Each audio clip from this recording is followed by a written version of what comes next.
Thousands of sex offenders live among us in Northeast Ohio, but many of them do not follow the law to register their current address. Today in Summit County, teams of investigators hit the streets to make sure sex offenders are living where they say they are. Bob Jones went along for a story you'll see only on 5. Bob, Summit County has a lot of sex offenders to keep an eye on.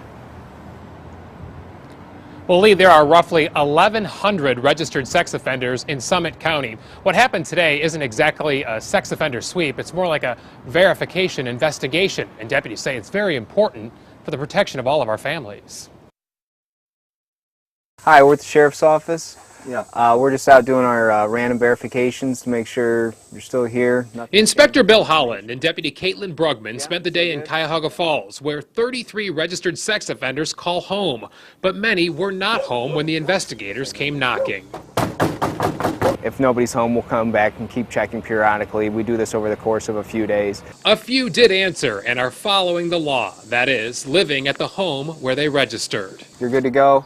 If anything changes with your information, just let our office know. But Holland told me many sex offenders lie about where they're living or fail to register a new address. On the sheriff's website, we found 29 who are currently non-compliant. And during verification operations, deputies typically find 5 to 8% breaking the law, meaning it's a mystery where dozens of sex offenders are living.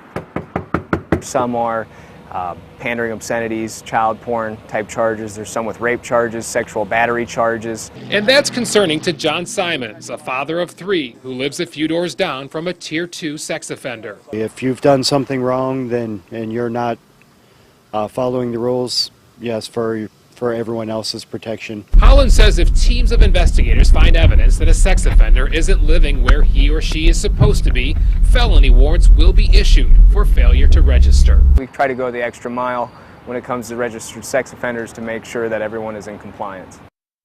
And the parole authority, as well as the Summit County Probation Department, also took part in this operation, which will continue for the next couple of days. By the way, if you want to find out if a sex offender is living near you in your neighborhood, click on this story on our NewsNet 5 app and we will provide a link. Reporting live, Bob Jones, News Channel 5.